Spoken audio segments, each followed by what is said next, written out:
So class 11th, we are taking another part of motion in a straight line. आज हम motion in a straight line का new part लेके आए हैं, ठीक है, जिसके अंदर हम यूनिफॉर्मली एक्सेलरेटेड मोशन के बारे में पढ़ेंगे. यूनिफॉर्मली एक्सेलरेटेड मोशन और उससे जुड़ी हुई कुछ इक्वेशंस हैं वो हम यहाँ पर देखने वाले हैं, ठीक है. Before starting the video once more time एक बार फिर बोलते हैं कि अगर आप इस चैनल पर नए हैं तो इसको सब्सक्राइब कर लें, जिससे आने वाले सारे वीडियोस आपको नोटिफिकेशन के साथ मिल जाएंगे. Clear class. तो हम क्या पढ़ने वाले हैं आज हम पढ़ेंगे uniformly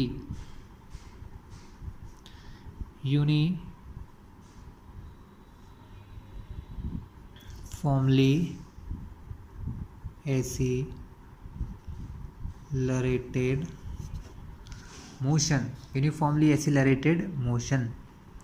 Class, if you remember the VT graph, अगर मैंने आपको याद हो तो VT ग्राफ एक्सप्लेन किया था पुराने वीडियोस में. अगर नहीं देखा है तो पहले वो वाले वीडियोस देख लें तो इसको समझना थोड़ा इजी होगा. अगर हम एक एक्सिस पर वेलोसिटी लेते हैं, एक एक्सिस पर टाइम लेते हैं और इसका ग्राफ बनाते हैं, और अगर ग्राफ ऑलवेज एक स्ट्रेट लाइन होता है, चाहे ऐसा हो या ऐसा हो या ऐसा हो, अगर वो एक स्ट्रेट लाइन है, इसका मतलब एक्सीलरेशन कैसा है? एक्सीलरेशन यूनिफॉर्म है स्टूडेंट. एक्सीलरेशन कैसा है स्टूडेंट? यूनिफॉर्म एक्सीलरेशन होता है. और अगर एक्सीलरेशन यूनिफॉर्म होता है तब हम कुछ चीज़ें डायरेक्टली फाइंड कर सकते हैं यूजिंग 3 मोस्ट इम्पोर्टेंट इक्वेशंस, जिनको कहते हैं equation of motion. Equations of motion कहते हैं. वो इक्वेशंस ऑफ मोशन क्या है? वो इक्वेशंस ऑफ मोशन होती हैं v is equals to u plus at, s is equals to ut plus half at square, और एक होता है v square is equals to u स्क्वायर प्लस 2as. किसी बुक में इस u स्क्वायर को इधर लिखा होगा. ये तीनों इक्वेशन हमारी यूनिफॉर्मली एक्सेलरेटेड मोशन में काम आती है. इन तीनों को प्रूव भी करना सीखेंगे कि ये बनी कैसे, ये भी मैं सिखाऊंगा आपको. इनकी 2 मेथड होती है. इन इक्वेशन को बनाने की 2 मेथड है, ग्राफिकल मेथड और कैलकुलस मेथड. बोथ हम पढ़ेंगे, दोनों ध्यान से पढ़ेंगे. पहले समझ लें कौन सी चीज़ क्या है. देखिए, हियर इज़ द टाइम. ये हमारा टाइम हो गया. A for acceleration, u. हाँ, u यहाँ पर एक नई चीज़ है, मतलब न्यू नहीं है तो वो वेलोसिटी. देखिए यहाँ पर u को हम कहते हैं इनिशियल वेलोसिटी. इनिशियल वेलोसिटी मतलब कि जहाँ से हमने जो है क्वेश्चन को करना चालू किया, हमको क्वेश्चन में बोला है, जैसे इस ग्राफ को देखो, यहाँ इनिशियल वेलोसिटी कितनी है? 0, क्योंकि यहाँ पर 0 है. यहाँ से इनिशियल वेलोसिटी कितनी पता चल रही है? 0. लेकिन यहाँ पर इनिशियल वेलोसिटी 0 है क्या? नहीं है. ये इसके ऊपर कुछ ना कुछ है. तो इनिशियल वेलोसिटी मतलब जब आपने मोशन स्टार्ट किया तब आपकी क्या वेलोसिटी थी, वो होती है इनिशियल, जब इस मोशन स्टार्ट करते हैं तब. और v होती है फाइनल वेलोसिटी. फाइनल वेलोसिटी मतलब जब आपने मोशन बंद कर दिया, या आपके क्वेश्चन में जो फाइनल पॉइंट दिया है, ठीक है. जैसे यहाँ पर मान लो आपसे पूछा कि इस पॉइंट की फाइनल वेलोसिटी, तो इस पॉइंट की फाइनल वेलोसिटी यहाँ ये हो जाएगी. सपोज इस पॉइंट पर फाइनल वेलोसिटी, तो इसकी फाइनल वेलोसिटी ये हो जाएगी. मतलब फाइनल यानी लास्ट की वेलोसिटी, इनिशियल यानी जो स्टार्टिंग की वेलोसिटी है, ठीक है. तो v यानी हो जाती है फाइनल वेलोसिटी. ए तो एक्सेलरेशन है, t तो टाइम है. s बराबर क्या होता है? अब एक और चीज़ बता दूं, किसी बुक में इसको u ना लिखते हुए v0 भी लिखा जाता है, ठीक है. शायद हमारी NCERT बुक में इसको v0 लिखा है. s होता है डिस्प्लेसमेंट. डिस्प्लेसमेंट को जनरली बुक्स में x लिखा जाता है. तो s और s लिखो चाहे x लिखो, ये क्या होता है? इसको हम कहते हैं डिस्प्लेसमेंट. ये हमारा डिस्प्लेसमेंट हो गया. बाकी सब चीज़ें तो पता ही है आपको, है ना. एक्सेलरेशन है, डिस्प्लेसमेंट. तो अगर मैं इन 2 चीज़ों को u की जगह v0 लिखूं और s की जगह पर अगर x यूज़ करूं, तो ये जो हमारी मोशंस की तीनों इक्वेशन है, ये क्या बन जाएंगी? तो इन तीनों इक्वेशन को एक और फॉर्म में लिख लेते हैं, जैसा कि बुक्स में अलग अलग बुक्स में दिया होता है, क्योंकि बच्चे कई प्रकार की बुक से पढ़ते हैं आप लोग, तो कन्फ्यूजन हो जाएगा. सर ने तो u लिखवाया था, तो इशू नहीं है. तो v रहेगा, v यानी फाइनल वेलोसिटी. u को हम v0 भी कह सकते हैं। v0 क्यों कहते हैं? क्योंकि जब टाइम जीरो है, मतलब जब आपने जीरो टाइम था, जीरो टाइम मतलब इनिशियल टाइम है ना, इसलिए इसको v0 लिख रहे हैं। v0 मतलब जब आपने वेलोसिटी को चालू किया, जब आपने चलना चालू किया, जब टाइम क्या था? जीरो था, इसलिए इसको क्या लिखा? v0 प्लस 80, तो 80 ही रहेगा। सेकंड इक्वेशन है एस को हम लिख सकते हैं एक्स भी। एक्स मतलब डिस्प्लेसमेंट, एस मतलब भी डिस्प्लेसमेंट होता है। मैं अभी सिर्फ इनको लिख रहा हूँ, प्रूफ करके भी दिखाऊंगा कि कैसे प्रूफ हुआ, ये फॉर्मूले बने तो बने कैसे। एस के प्लेस पे आप एक्स भी लिख सकते हो और यू के प्लेस पे आप लिख सकते हो v0। टी तो है plus half A T square plus half A T square, V square तो वी स्क्वायर ही रहेगा। यू स्क्वायर के प्लेस पे आप लिख सकते हो v0 का स्क्वायर एंड 2a। एस के प्लेस पे एक्स लिख सकते हैं, तो 2x। या तो आपकी बुक्स में इस प्रकार से दिया होगा स्टूडेंट, या फिर इस टाइप से, कोई भी एक टाइप से आपको दिए होंगे, कोई में फ़र्क नहीं है, मैंने डिफरेंस बता दिया। एस को हम एक्स भी लिखते हैं, एस भी लिख सकते हैं, इनिशियल वेलोसिटी को यू भी लिखते हैं और v0 भी लिखते हैं।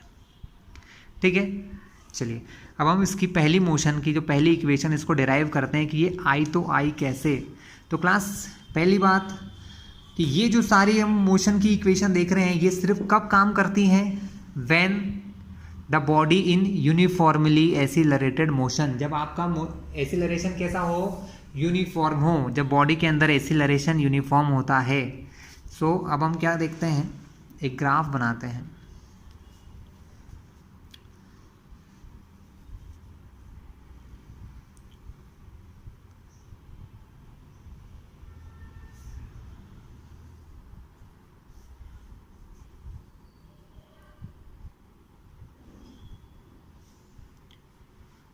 वेलोसिटी और टाइम ग्राफ, वीटी ग्राफ, ये हमारा स्टार्टिंग पॉइंट होता है, इसको 0 0 मान लेते हैं। देखो अब आप इस ग्राफ को देख के समझो कि ग्राफ का टाइम जीरो कब है? ये ग्राफ का टाइम जीरो है। जब टाइम जीरो है तो वेलोसिटी का पॉइंट कहाँ आ रहा है? वेलोसिटी आ रही है यहाँ पर, यानी जब टाइम जीरो था वेलोसिटी ये हो गई। तो इसको मैं क्या कहूँगा कि ये जो वेलोसिटी यहाँ पर है, ये वेलोसिटी है v0, इनिशियल वेलोसिटी। अब ये यहाँ पर क्या आया? वेलोसिटी ऊपर जा रही है और यहाँ पर वेलोसिटी ख़त्म हो गई है। तो ये जहाँ इसको टच करेगी, ये इसको जहाँ टच करेगी, ये हो गई हमारी फाइनल वेलोसिटी, जिसको हम v मानते हैं। ये लिख दिया यहाँ पर फाइनल वेलोसिटी v, ये इनिशियल वेलोसिटी v0। शुरुआत का टाइम 0 और फाइनल टाइम, ये फाइनल टाइम को स्मॉल t मान लिया। स्टार्टिंग में टाइम 0 और ये टाइम t। ठीक है, चलिए अब हम यहाँ पर चाहें तो थोड़ा सा मैं स्टेटमेंट लिखवा दूँ, क्योंकि आप लोगों को ये कभी कभी बच्चों को जो बोर्ड में पढ़ाई कर रहे हैं, जो अपने 11th के स्कूल के एग्ज़ाम अगर आप देते हैं, तो वहाँ पर आपको इसको प्रूफ भी आ जाता है। तो क्या करना है स्टूडेंट, इसको नाम दे देना कुछ भी, फिगर 1 दे देना, ऐसे कि ये फिगर 1 हो गया। यहाँ पर ऐसे लिखा जाता है एग्ज़ाम के जब करते हैं कि let an object start motion with initial velocity v0, initial velocity v0 and uniform acceleration a, और इसके अंदर एक उसको एसिलरेशन जो हो रहा है वो यूनिफॉर्म हो रहा है। मैंने कैसे पहचान लिया स्टूडेंट? सीधी सी पहचान है, अगर लाइन स्ट्रेट जा रही है ना तो एसिलरेशन यूनिफॉर्म है, और यूनिफॉर्म एसिलरेशन यहाँ a हो रहा है। ठीक है, आफ्टर t टाइम या after time t its velocity, उसकी वेलोसिटी क्या बन गई? इट्स वेलोसिटी बिकम्स v, इसकी वेलोसिटी जो है ना वो बन गई है v, इसकी जो वेलोसिटी है वो v बन गई है। तब अगर मैं आपसे पूछूं कि एसिलरेशन क्या होता है तो आप क्या बोलोगे? तो एसिलरेशन जो होता है वो होता है change in velocity, change in velocity, यही होता है। Acceleration is equals to change in velocity divided by change in time, है ना। इसको ऐसा लिखना चाहो तो ऐसा लिख लेना, आइदर डेल्टा वी का मतलब भी होता है change in velocity, change in time. देखिए चेंज इन वेलोसिटी कैसे निकालते हैं, final velocity minus initial. Change निकालने के लिए सबसे पहले फाइनल माइनस इनिशियल। फाइनल कितना है v, इनिशियल कितना है v0, तो v में से v0 माइनस कर दोगे तो वो चेंज पता चल जाएगा।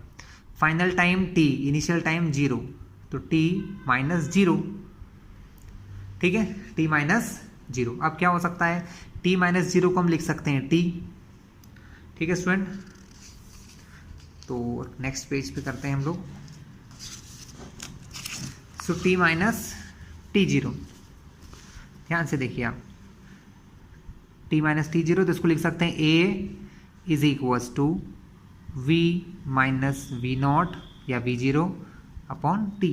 ये a t डिवाइड में है, डिवाइड से यहाँ जाएगा तो मल्टीप्लिकेशन में, तो a इंटू टी, तब यहाँ क्या बचेगा v माइनस v0, इसको हटा देते हैं v माइनस v0, ठीक है।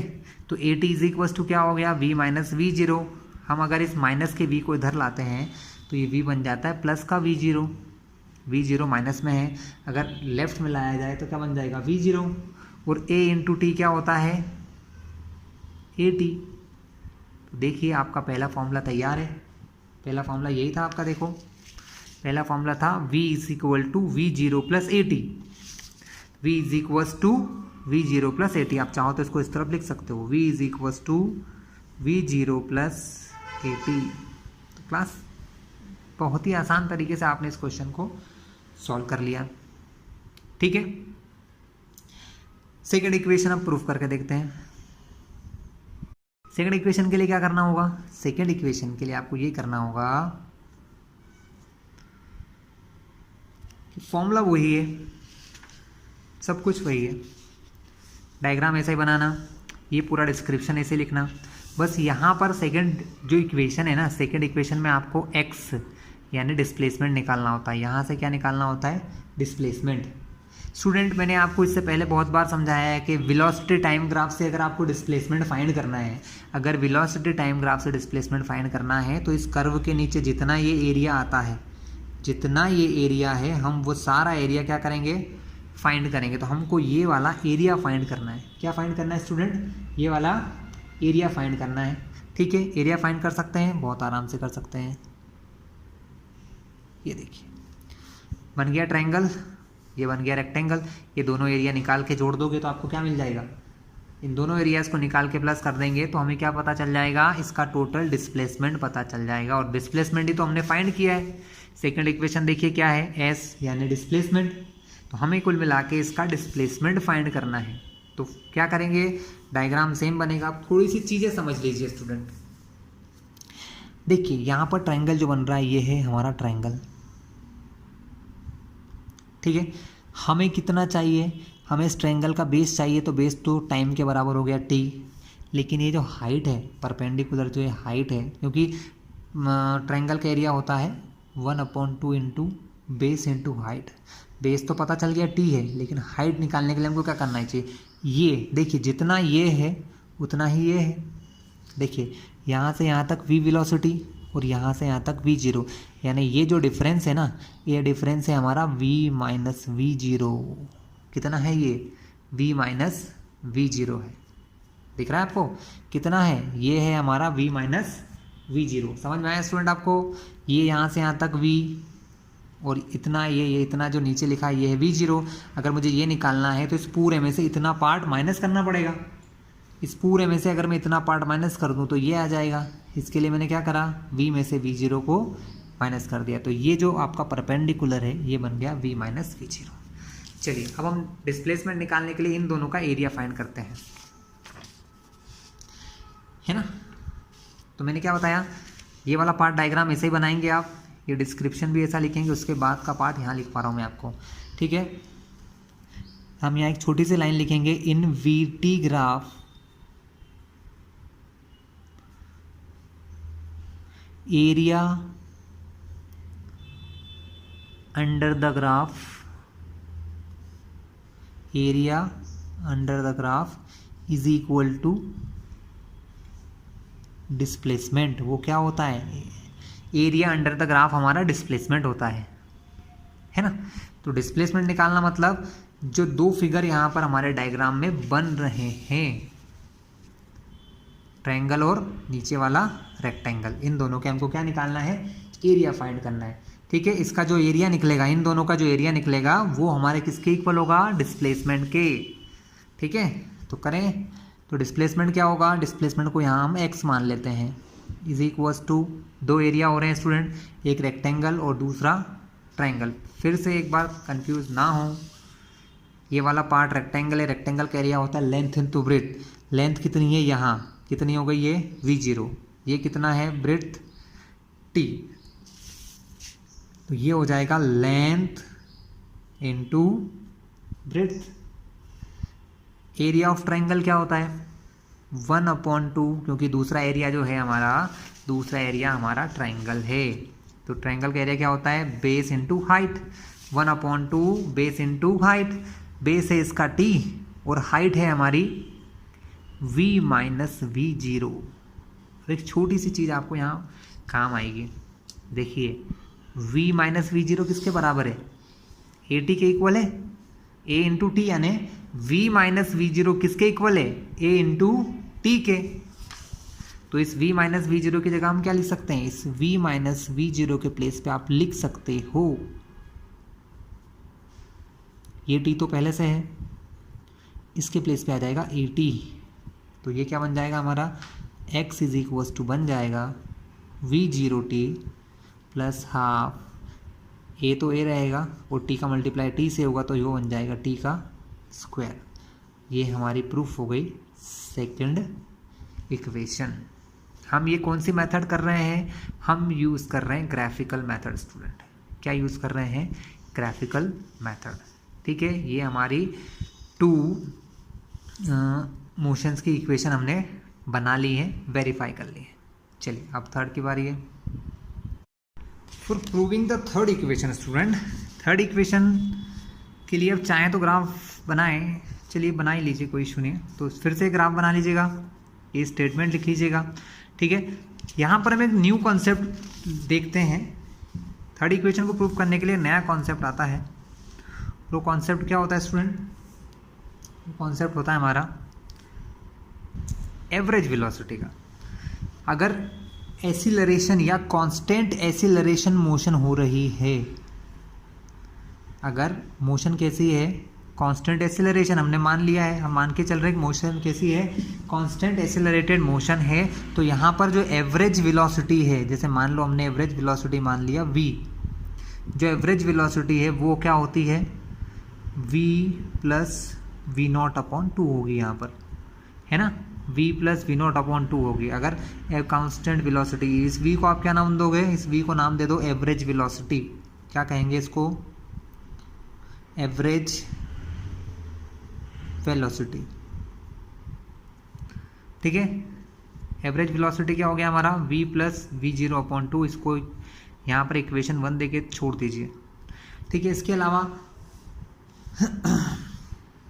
टाइम पीरियड अगर आपसे बात की जाए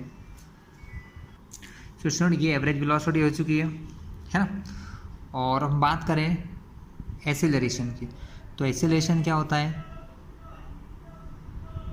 चेंज इन वेलोसिटी। एसिलरेशन होता है चेंज इन वेलोसिटी। वेलोसिटी में चेंज को हमने कैसे दिखाया था, v माइनस v0/t। ठीक है, तो हमने दो चीज़ें फाइंड की, इनका यूज़ कैसे होगा समझाऊंगा मैं आपको। a इज इक्वल्स टू होता है v माइनस v0/t, हमको a की ज़रूरत नहीं है, हमें t निकालना है। ठीक है, t निकालने के लिए हम क्या करते हैं स्टूडेंट, टाइम को अपॉन से यहाँ शिफ्ट करते हैं,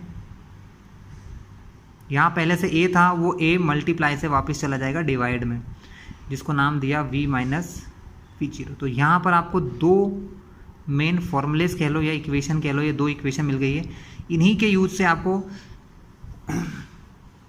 जो हमारी थर्ड इक्वेशन है वो प्रूफ होगी। चलिए हम इसके आगे का पार्ट चेक करते हैं।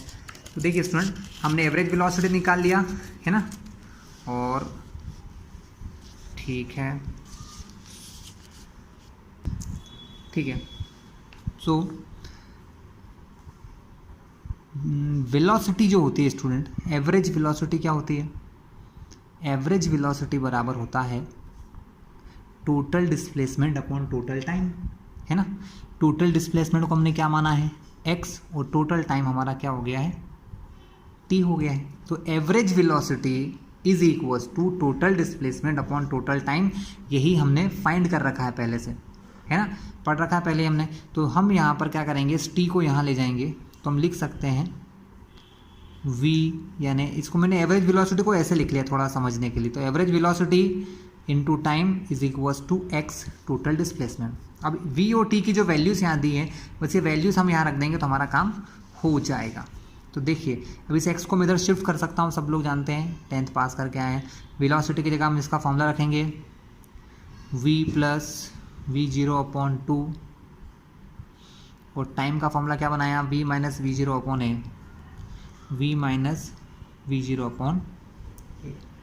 मल्टीप्लाई कीजिए आप लोग, a plus B, a minus B, दोनों मल्टीप्लाई में, तो फॉर्मूला क्या लगता है? क्लास 10 में पढ़ा है, a square minus B square.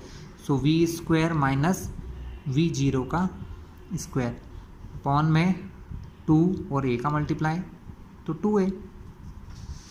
ठीक है स्टूडेंट, यहाँ पर हमारी थर्ड इक्वेशन प्रूफ हो जाएगी।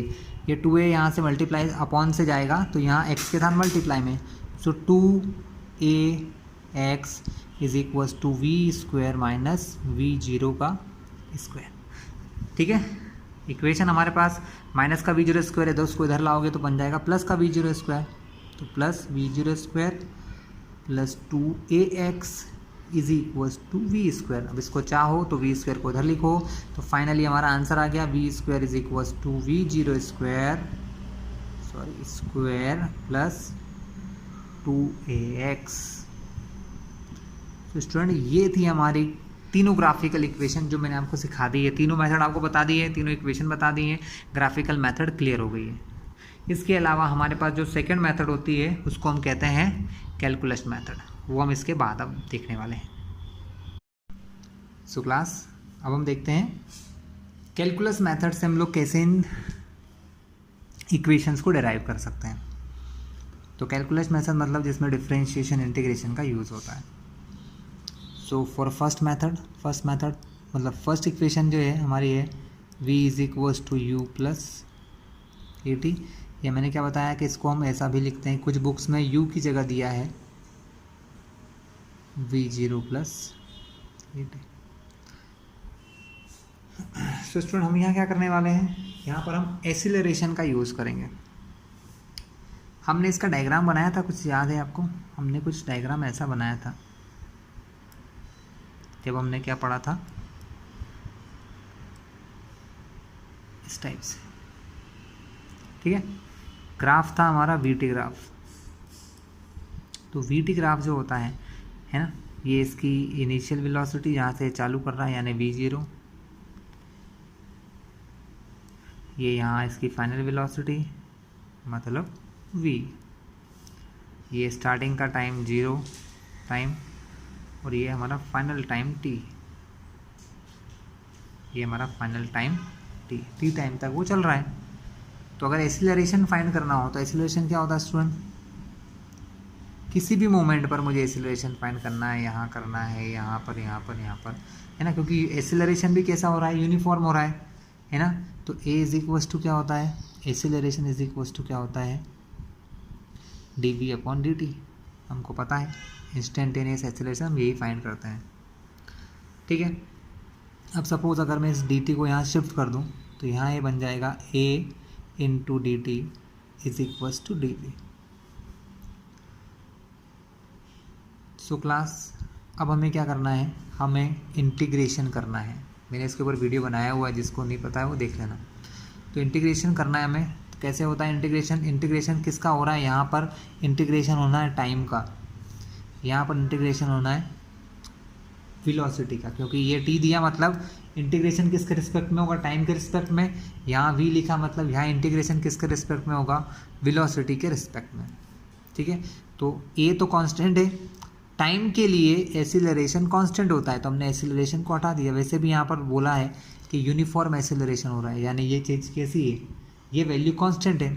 इंटीग्रेशन होगा, यहाँ पर कुछ भी नहीं है तो हम 1 मान लेते हैं, जब कुछ भी नहीं होता तो 1 एज्यूम करते हैं, 1 dt। यहाँ पर भी कुछ भी नहीं है तो हमने 1 मान लिया और dv। हम यहाँ करेंगे इंटीग्रेशन, लेकिन कहाँ से कहाँ तक, तो टाइम कहाँ से कहाँ जा रहा है, टाइम जा रहा है 0 से लेके t तक, तो हम यहाँ लिख देंगे 0, लोअर लिमिट 0, टाइम 0 से स्टार्ट हुआ, कहाँ तक जा रहा है, t तक। कहाँ तक जा रहा है, t तक। वैसे ही वेलोसिटी कहाँ से स्टार्ट हुई, वेलोसिटी स्टार्ट हुई v0 से,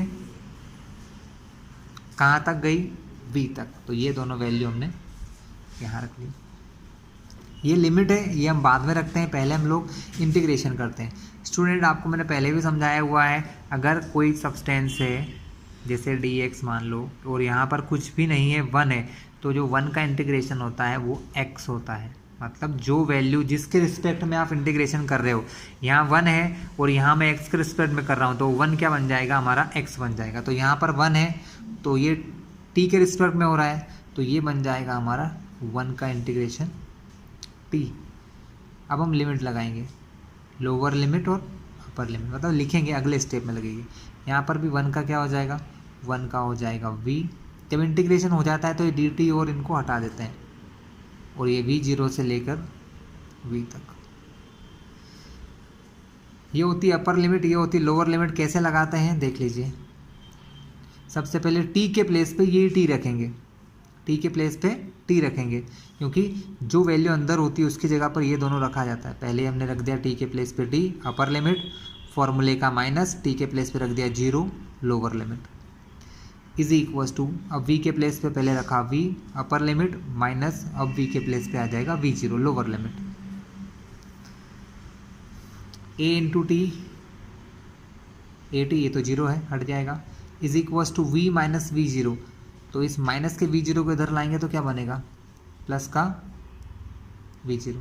ये प्लस इसलिए नहीं आया कि ये माइनस से इधर आया है स्टूडेंट, ये तो प्लस पहले से था, है ना, लेकिन दो चीज़ें आ गई तो प्लस लगाया है ना।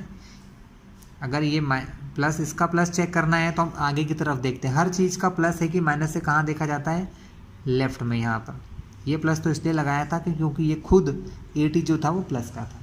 तो ये फॉर्मूला देखो बन गया, v is equals to v0 plus A T. इसको ऐसे लिख लो, v is equals to v0 plus A T. ये हमने फर्स्ट इक्वेशन को डिराइव कर लिया, देख लीजिए ऊपर ही लिखा हुआ है। तो ये हमारी कैलकुलस मेथड हो गई स्टूडेंट। क्या देखा हमने, ये डेरिवेशन हमने किया कैलकुलस मेथड से, है ना, इंटीग्रेशन मेथड से। सेकंड इक्वेशन हमारी क्या है स्टूडेंट, सेकंड इक्वेशन हमारी होती है X is equals to v0t plus half A T square. ये हमारी सेकंड इक्वेशन है। अब हमको इसको डिराइव करना है। कुछ कुछ बुक्स में ये कुछ ऐसी भी लिखी होती है एस, एक्स के प्लेस पे एस होता है, v0 के प्लेस पे u होता है, तो ut plus half A T square, है ना। हमें कोई से डिराइव करना है। सो क्लास, यहाँ पर हमको x या डिस्प्लेसमेंट दिख रहा है, तो हम क्या ट्राई कर रहे हैं, हम ये ट्राई करेंगे कि हम कोई ऐसी इक्वेशन का यूज़ करें जिससे कि हमको डिस्प्लेसमेंट मिले। तो हमने इस टर्म के लिए क्या किया, हम यूज़ कर रहे हैं v बराबर क्या होता है, dx अपॉन dt होता है। क्या होता है student, v is equals to होता है dx अपॉन dt। अगर इस स्टेप का यूज़ करें तो हम फाइंड कर सकते हैं डिस्प्लेसमेंट। हमें क्या फाइंड हो जाएगा, हमें डिस्प्लेसमेंट वाली वैल्यू मिल जाएंगी। ठीक है, चलिए देखते हैं। सो स्टूडेंट, नेक्स्ट हमको फाइंड करना है, तो सबसे पहले तो dt को इस तरफ शिफ्ट करना पड़ेगा और dx को यहाँ पर। तो नेक्स्ट स्टेप हो जाएगी हमारी v dt is equals to dx। चलिए हम थोड़ा सा पेज टर्न करते हैं और आगे की तरफ चलते हैं। ठीक है स्टूडेंट, हमारा क्या हो गया, v dt is equals to dx। अभी इसके जस्ट हमने एक फॉर्मूला फॉर्म किया है। वो फॉर्मूला क्या देखा था, हमने भी एक फॉर्मूला बनाया है, एक इक्वेशन बनाई है कि v is equals to v0 plus A T बनाया ना आपने, तो अब आप इस v की जगह v0 प्लस ए टी रख लो। तो इस v के प्लेस पे क्या रखेंगे, v0 प्लस ए टी, क्योंकि यहाँ पर dt लिखा हुआ था हम लगा देंगे इंटीग्रेशन dt, और इधर भी इंटीग्रेशन dx। यहाँ कुछ नहीं है तो 1 मान के चलिए। अब डिस्प्लेसमेंट का भी क्या है भाई, डिस्प्लेसमेंट 0 था। स्टार्ट, जब कोई बॉडी स्टार्ट करती है चलना तो उसका स्टार्टिंग डिस्प्लेसमेंट हमेशा कितना होता है स्टूडेंट, स्टार्टिंग डिस्प्लेसमेंट ऑलवेज 0 होता है। और फाइनल डिस्प्लेसमेंट तो जितना वो चलते हैं उस डिस्प्लेसमेंट को हम s या इसमें x लिया है तो x मान लो। टाइम का भी कुछ ऐसा ही है कि टाइम कहाँ से स्टार्ट होता है, 0 से, कहाँ फिनिश होगा क्वेश्चन में t पर। यहाँ 2 टर्म है, दोनों का अलग अलग इंटीग्रेशन करना है तो डिवाइड कर लेते हैं अलग अलग। इंटीग्रेशन 0 से t v0 इंटू dt, मतलब इसका इंटीग्रेशन अलग कर रहे हैं, प्लस इंटीग्रेशन बढ़ जाता है स्टूडेंट प्लस माइनस में, फिर 0 से लेके t तक at, और किसके रिस्पेक्ट में कर रहे हैं, dt के रिस्पेक्ट में। यहाँ इंटीग्रेशन कर देते हैं, 1 का इंटीग्रेशन क्या हो जाएगा स्टूडेंट, x हो जाएगा 0 से लेके x के बीच में। यहाँ इंटीग्रेशन देखिए v0, इंटीग्रेशन उसी टर्म का होता है जो t की होती है, यहाँ पर t वाली कोई टर्म नहीं है तो v0 तो कांस्टेंट है, बाहर आ जाएगा, और यहाँ पर कुछ नहीं है तो हम मान के चलेंगे कि यहाँ पर 1 है। जिन स्टूडेंट को ये इंटीग्रेशन डिफरेंशिएशन आता है वो इस स्टेप को छोड़ के अगली स्टेप डायरेक्ट कर सकते हैं। प्लस यहाँ पर भी ये कांस्टेंट है, हमने a को बाहर ले लिया, 0 से लेके t, इंटीग्रेशन किसका होगा, t का dt। यहाँ पर है x का इंटीग्रेशन हो गया, लिमिट रखेंगे, पहले अपर लिमिट x, फॉर्मूले का माइनस लोअर लिमिट x के प्लेस पे 0, v0 का इंटीग्रेशन v0 ही रहेगा, मतलब होगा ही नहीं, कांस्टेंट है। 1 का इंटीग्रेशन हो जाएगा t, क्योंकि हम t के रिस्पेक्ट में कर रहे हैं। लिमिट रखेंगे t से लेके 0 तक, प्लस a तो कांस्टेंट था बाहर, t।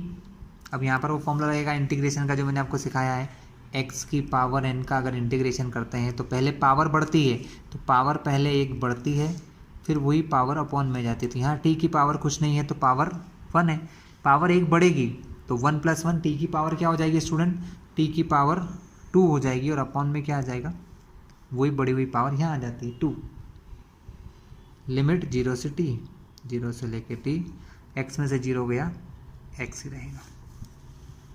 नेक्स्ट v0, फिर से वही लिमिट रखा, t के प्लेस पे t रखा तो t -0, प्लस यहाँ पर तो a बाहर है, t के प्लेस पे t रखा तो t² 2, 0 रखोगे तो 0/2 = x। 0 वाली टर्म हटा दीजिए, ये 0 वाली टर्म हटाई तो क्या हुआ, v0 का मल्टीप्लाई t से, v0 × t, प्लस a, ये भी 0 है तो इसका मल्टीप्लाई इससे होगा, तो a t² 2 = x है। इज इक्वल टू को अगर मैं इस तरफ लिखूँ तो ये बन गई, देखो आपकी इक्वेशन जो आपको चाहिए थी। ये 2 अपॉन में है, इसको आप ऐसे भी लिख सकते हो, x = v0t + 1/2, 2 को ऐसे भी लिख सकते हो 1/2 at²। ठीक है, थर्ड एंड लास्ट इक्वेशन को कैसे डिराइव करना है देखते हैं स्टूडेंट। थर्ड इक्वेशन हमारी होती है v² = u² + 2as, या फिर हम इसको क्या लिखते हैं, इसको हम लिखते हैं v² = u के प्लेस पे क्या लिख देते हैं, v0 का स्क्वायर, s के प्लेस पे x लिख देते हैं 2x। तो ये तरीके से भी हो सकता है। इसके लिए हम क्या करते हैं, हम फिर से फॉर्मूला लेते हैं एक्सीलरेशन का। एक्सीलरेशन क्या होता है, dv/dt होता है स्टूडेंट। ठीक है, अगर हम ये करें इस फॉर्मूले में dx का मल्टीप्लाई और डिवाइड कर दें, आप सभी जानते हैं किसी चीज़ का मल्टीप्लाई करो उसी का डिवाइड कर दो तो आंसर वही रहता है।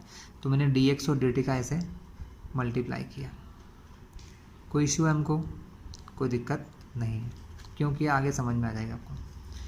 एक्सीलरेशन, अब यहाँ से हमने इस x को इधर शिफ्ट किया और dt को इसके अपॉन में लाया, तो ये बन गया dv/dx और इधर हो गया dx/dt। हमने इन दोनों को शिफ्ट किया। इस क्यों किया? क्योंकि dx/dt क्या होता है? dx/dt यानी डिस्प्लेसमेंट का डिफरेंशिएशन वेलोसिटी होता है। तो इसके प्लेस पे हम लिखेंगे वेलोसिटी। क्या लिखेंगे स्टूडेंट? हम इसके प्लेस पे लिखने वाले हैं वेलोसिटी। चलिए, तो हम क्या करेंगे, dx/dt के प्लेस पर वेलोसिटी रखेंगे। ये dx अपॉन में है, ये वाला यहाँ शिफ्ट कर देंगे, तो ये हो जाएगा a इंटू dx, यहाँ पर dv है, और dx/dt क्या बन गया आपका? dx/dt आपका बन चुका है v। दोनों तरफ dx और dv हो गए, मतलब इंटीग्रेशन हो सकता है, हो जाएगा इंटीग्रेशन। चलिए, यहाँ पर a है और dx है ना। इंटीग्रेशन जब आप करोगे तो a तो उसके लिए कांस्टेंट है, तो हम बाहर कर देते हैं। कोई वैल्यू है इंटीग्रेशन करने के लिए? नहीं, तो हमने लिख लिया 1। ये है हमारा dx। डिफरेंस इंटीग्रेशन हो रहा है x के रिस्पेक्ट में, x यानी डिस्प्लेसमेंट। तो कहाँ से स्टार्ट होता है डिस्प्लेसमेंट? 0 से ख़त्म कहाँ होता है? x पर। यहाँ पर इंटीग्रेशन करने के लिए v है, v का इंटीग्रेशन करेंगे किसके रिस्पेक्ट में? v के ही रिस्पेक्ट में। वेलोसिटी कहाँ से स्टार्ट होती है? v0 से, क्योंकि इनिशियल वेलोसिटी को आप क्या कहते हो? इनिशियल वेलोसिटी को हम कहते हैं v0, और फाइनल वेलोसिटी क्या होती है? v। करें इंटीग्रेशन, 1 का इंटीग्रेशन क्या हो जाएगा? x, लिमिट 0 से x के बीच। यहाँ पर v का इंटीग्रेशन जैसा पिछले क्वेश्चन में कराया था कि x की पावर n का इंटीग्रेशन होता है x की पावर n+1 अपॉन में n+1। मीन्स हमेशा इंटीग्रेशन करने पर पावर एक प्लस होती है। यहाँ पर v की पावर कुछ नहीं है तो 1 में और 1 प्लस करेंगे तो v की पावर 2 अपॉन में वही बढ़ी हुई पावर 2 आ जाएगी। v0 से v तक लिमिट है, v0 से v। वैल्यूज़ रखें, x रखेंगे x, पहले रखा अपर लिमिट x, फॉर्मूले का माइनस, x के प्लेस पे 0, लोअर लिमिट। यहाँ पर पहले अपर लिमिट रखा तो ये हो जाएगा v² अपॉन में 2, फॉर्मूले का माइनस, अब इसकी जगह रखा v0, तो v0 का स्क्वायर अपॉन 2। इन दोनों के अपॉन में 2 है तो हम कॉमन ले सकते हैं। सो नेक्स्ट स्टेप क्या होगी? a इंटू x अपॉन में से हमने 2 कॉमन लिया तो उसको बाहर कुछ ऐसे लिख सकते हैं 1/2। ऊपर अंदर बचा v² माइनस v0 का स्क्वायर, ये 2 यहाँ आ जाएगा, तो 2ax is equals to v² minus v0 का स्क्वायर।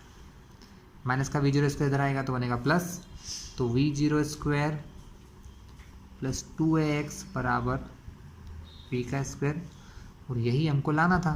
ये v का स्क्वायर इधर आएगा तो बनेगा v²। ये दोनों मतलब हमने इसको इधर शिफ्ट किया है, इसको इधर शिफ्ट किया है, सेम बात है।